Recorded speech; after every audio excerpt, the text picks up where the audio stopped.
नमस्कार, सुप्रभात। धोरण 4 विषय हिंदी पुनरावर्तन टेस्ट। बच्चों, अब तक हमने पाठ 1, 2 और 3 जो वीडियो और ऑनलाइन क्लास के माध्यम से हमने 3 पाठ पूर्ण किए हैं। पाठ 2 बढ़ते कदम का हमने टेस्ट भी ले लिया है। फिर पाठ 1 और 3 वो भी कंप्लीट हो गए हैं। तो हम पाठ 1 और 3 के 15 गुण का जो पुनरावर्तन टेस्ट है, आज हम उसके बारे में चर्चा करेंगे।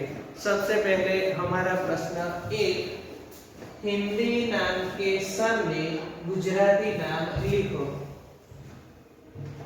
फिर से प्रश्न 1 की सूचना है, हिंदी नाम के सामने गुजराती नाम लिखो जिसके कुल गुण है 5। यहाँ आपको हिंदी नाम दिए गए हैं। पहला है अंगूर, बैगन, सेब, गुलाब, पपीता, मटर, मछली, अनार, आम, आलू, भालू और तितली। यहाँ आपको 12 नाम दिए गए हैं। आपको टेस्ट में 5 नाम पूछे जाएंगे। आपको उसका सही गुजराती नाम लिखना होगा। सबसे पहले है अंगूर। तो अंगूर को हम गुजराती में कहते हैं द्राक्ष। अंगूर એટલે द्राक्ष। तो हम लिखेंगे द्राक्ष। अंगूर यानी द्राक्ष। दूसरा है बैगन। बैगन यानी के सब्जी का नाम है जिसे हम गुजराती में कहते हैं રીંગણ। तो बैगन એટલે રીંગણ।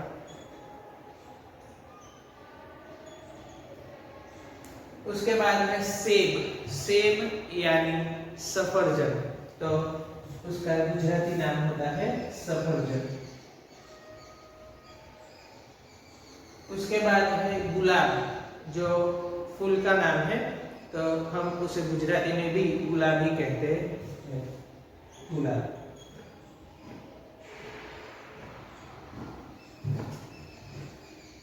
उसके बाद है नंबर 5 पपीता। पपीता यानी पपैयू। पपीता वो फल का नाम है, पपीता यानी पपैयू। उसके बाद है मटर। मटर जो सब्जी का नाम है जिसे हम गुजराती में कहते हैं वटाणा। उसके बाद है नंबर 7 मछली, जिसे हम गुजराती में कहते हैं माछली। उसके बाद 8 नंबर है अनार, जिसे जो फल का नाम है अनार यानी दाडम।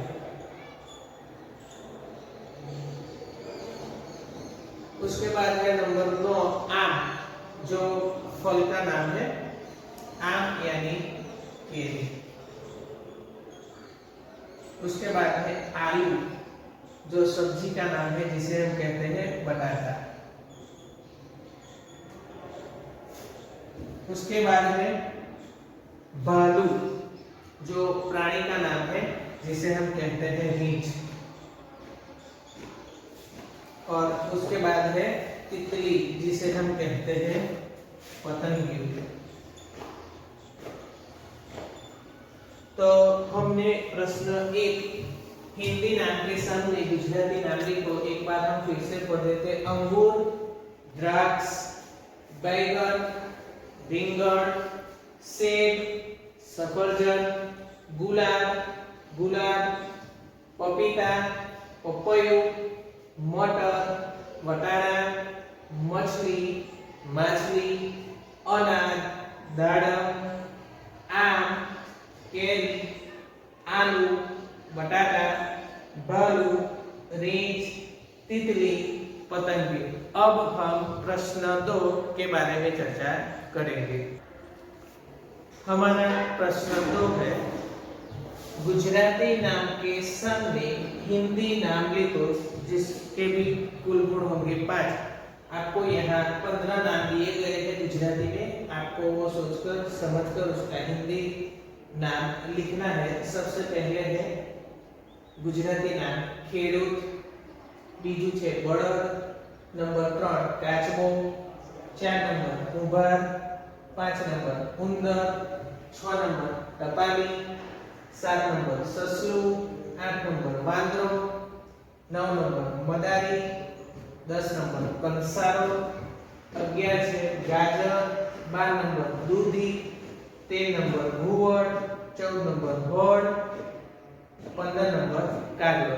અહીંયા આપણને ગુજરાતી નામ આપેલા છે, એની સામે આપણે એનું હિન્દી નામ લખવાનું છે. सबसे पहले ખેડૂત, જે ખેતી કરે એને આપણે ખેડૂત કહીએ છીએ. તો ખેડૂતને હિન્દીમાં કહેવાય કિસાન. તો આપણે लिखना है किसान, खेडूत यानी किसान. दूसरा है बड़द, जिसे हम हिंदी में कहते हैं बैल.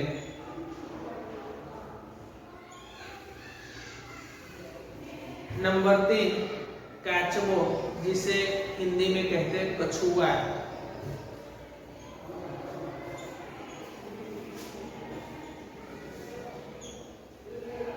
उसके बाद है कुंभार, जिसे हम हिंदी में कहते हैं कुम्हार.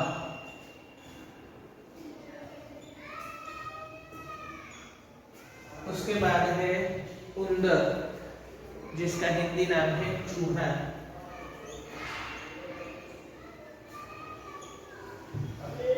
नंबर 6 टपाली, जिसका हिंदी नाम है डाकिया.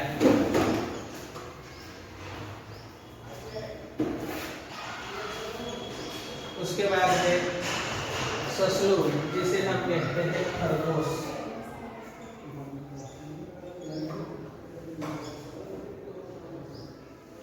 उसके बाद है वांदरो, जिसे हिंदी में कहते हैं बंदर.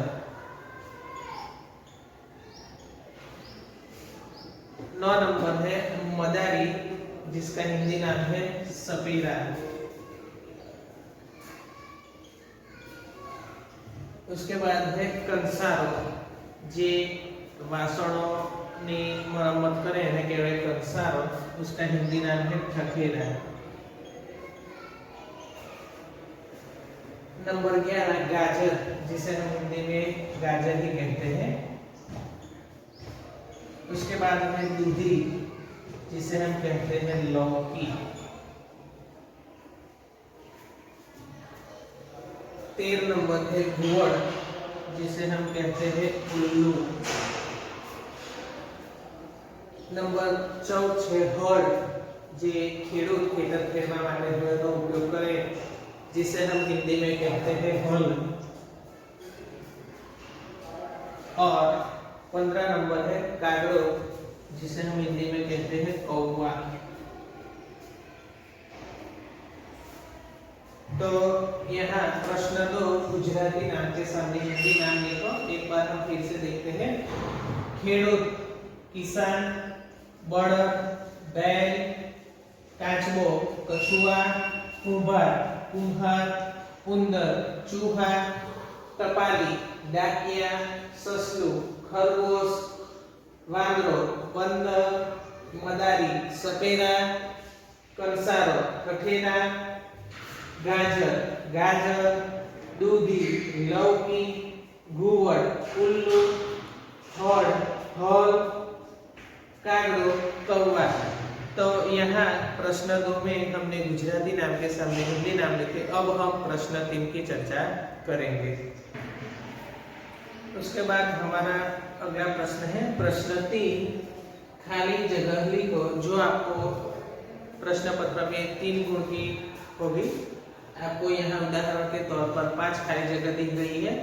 सबसे पहले खाली जगह हीन हिनाता है. तो हमें जो भी प्राणी हीन हिनाता है उसका नाम लिखना है कि खाली जगह हीन हिनाता है. तो घोड़ा हीन हिनाता है, तो हमें खाली जगह में लिखना है घोड़ा. घोड़ा हीन हिनाता है. उसके बाद खाली जगह रंभाती है. तो रंभाती में गाय रंभाती है, तो हमें खाली जगह में लिखना है गाय. गाय रंभाती है. खाली जगह फुफकारता है. એટલે કે ફૂંક મારીને આપણને એ કરે એ, जिसे हम हिंदी में कह रहे फुफकारता, तो सांप फुफकारता है।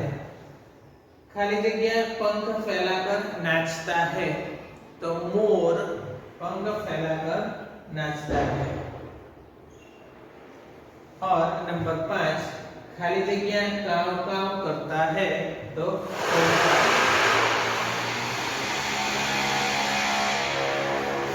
कौवा काव काव करता है।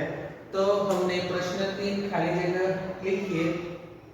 जो 3 गुण में आपको प्रश्न पत्र में होगी, जिसमें हमने 5 खाली जगह की चर्चा की। इसके आधार पर आप और भी खाली जगह की चर्चा कर सकते हैं। उसके बाद में प्रश्न 3 और अंकों को शब्द में लिखो। यहाँ आपको हिंदी अंक दिए गए हैं, आपको वो समझकर उसे हिंदी में लिखना है। पहला है 2, तो हम हिंदी में लिखेंगे 2। उसके बाद है 3, तो हम लिखेंगे 3। उसके बाद है 5, तो हमें लिखना है हिंदी में 5। उसके बाद है 9, तो हम लिखेंगे 9। उसके बाद है 18, तो हम शब्द में लिखेंगे 18 हिंदी में। उसके बाद है 20, तो हम लिखेंगे शब्द में 20। उसके बाद है 6, तो हम लिखेंगे 6 पर। उसके बाद है 1, तो हम लिखेंगे 1। तो बच्चों, आज के इस वीडियो में हमने पाठ 1 और 3 के आधार पर पुनरावर्तन टेस्ट की चर्चा की, जिसके कुल गुण हो गए 15। तो आपको यह वीडियो देखना है और हमने जो भी प्रश्न की यहाँ चर्चा की, उसके आधार पर आपको और ज्यादा तैयारी करनी होगी। और आपको जो वर्कशीट में जो प्रश्न पत्र दिए गए, उसका सही उत्तर लिखकर मुझे आपको भेजना होगा। Thank you. जय हिंद, जय भारत।